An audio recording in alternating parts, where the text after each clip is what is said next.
ये शारीरिक संबंध बनाने के बाद में पेशाब करना चाहिए कि नहीं करना चाहिए, कितने मिनट बाद पेशाब आपको करना चाहिए, या वो पुरुष है या फिर लेडीज़ है, इससे उन्हें क्या क्या दिक्कत क्या क्या समस्या हो सकता है, सारा जानकारी आज हम आपको हिंदी में बताएंगे। चैनल पे नए हो तो चैनल को सब्सक्राइब जरूर कर लेना। जैसे कि मान लीजिए कोई पुरुष है और वो पुरुष शारीरिक संबंध बनाया है, अगर वो शारीरिक संबंध बनाने के बाद में अगर उसको पेशाब लगता है या फिर वो पेशाब करने के लिए जाना चाहता है तो क्या उसे जाना चाहिए, या फिर शारीरिक संबंध बनाने के बाद में तुरंत पेशाब नहीं करना चाहिए?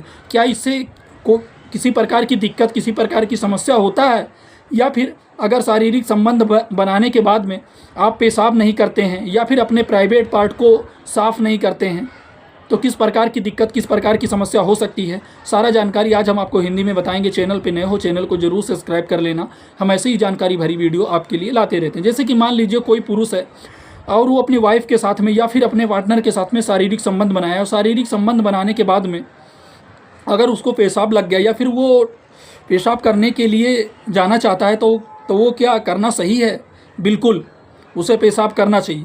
अगर वो पेशाब करने के लिए जाएगा तो उससे बहुत सारी दिक्कतें हैं जो उसी वक्त ठीक हो सकती हैं। जैसे कि वो सोच करने के लिए गए, अगर वो अपने वाइफ के साथ में या फिर अपने पार्टनर के साथ में शारीरिक संबंध बनाया है, मान लीजिए अगर वो कंडोम लगा करके शारीरिक संबंध बनाया है, हम आपको स्टेप टू स्टेप बताएंगे। अगर वो कंडोम लगा के शारीरिक संबंध बनाया है तो जो कंडोम अपने वो प्राइवेट पार्ट के ऊपर चढ़ाता है ना, तो उस पर बहुत सारे ऑयल या फिर बहुत सारे ऐसे तेल होते हैं, या फिर जो पुरुषों के प्राइवेट पार्ट से जो वीर यानी जो उनका तरल पदार्थ निकलता है एक तरीके से, वो कहीं ना कहीं उनके प्राइवेट पार्ट के पूरे हिस्से पे हो जाता है, या फिर उन पुरुषों के प्राइवेट पार्ट पे उनके उस प्राइवेट पार्ट के और भी क्षेत्र और भी आसपास में हो जाता है, जिससे वो अगर जब टॉयलेट करने के लिए जाते हैं तो कहीं ना कहीं वो टिश्यू पेपर से या फिर पानी से उसे साफ कर सकते हैं और अपने प्राइवेट पार्ट को क्लीन कर सकते हैं।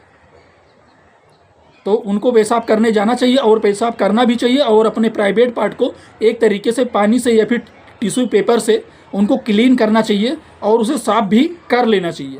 ऐसा नहीं है कि शारीरिक संबंध बनाने के बाद में कपड़े पहन लिए या फिर हम कैसे सो गए वैसे, तो इससे क्या होता है, कई बार आपने देखा होगा कि उनके प्राइवेट पार्ट के साइड में इन्फेक्शन जैसी चीज़ें होने लगती हैं, छोटे छोटे दाने पड़ने लगते हैं, उनके प्राइवेट पार्ट के ऊपरी वाले हिस्से पर रेडनेस आ जाता है, खुजली होने लगती है, ईचिंग के जैसा महसूस होने लगता है, चुनचुनाहट के जैसा होने लगता है।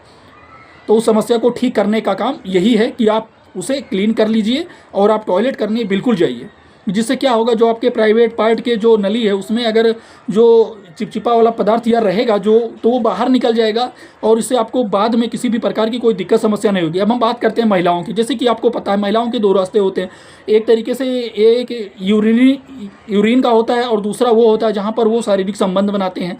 तो बाई चांस जब शारीरिक संबंध बनाते टाइम अगर जो महिलाओं के प्राइवेट पार्ट से जो चिपचिपा सा पदार्थ निकलता है या फिर जो पुरुषों का होता है, कई बार उनके उस रास्ते पर जाकर के चला जाता है, यूरिन वाले रास्ते पर, तो वहाँ पर या उनके उस प्राइवेट पार्ट पे जहाँ पर उनको खुजली, ईचिंग जैसी चीज़ें देखने को मिलती हैं या फिर वहाँ पर इन्फेक्शन जैसी चीज़ें भी हो सकती हैं। तो इससे अच्छा है कि लेडीज़ को भी वॉशरूम जाना चाहिए, यानी पेशाब करने के लिए जाना चाहिए, और वो भी जब भी हो जाएं तो वो भी अपने प्राइवेट पार्ट को या फिर अपने उस प्राइवेट पार्ट के आसपास वाले एरिया को वो क्लीन कर सकती हैं, साफ़ कर सकती हैं टिश्यू पेपर से। इससे क्या होगा ना कि उनको इन्फेक्शन होने का जो भी दिक्कत समस्या रहता है वो कहीं ना कहीं कम देखा जाता है। आशा है छोटी सी जानकारी हमारी आपको समझ में आई होगी। चैनल पे नए हो चैनल को जरूर सब्सक्राइब कर लेना। हम ऐसे ही जानकारी भरी वीडियो आपके लिए लाते रहते हैं। फिर मिलते हैं जानकारी पर्पस के साथ में एक वीडियो लेकर के। चैनल को सब्सक्राइब जरूर कर लेना आप।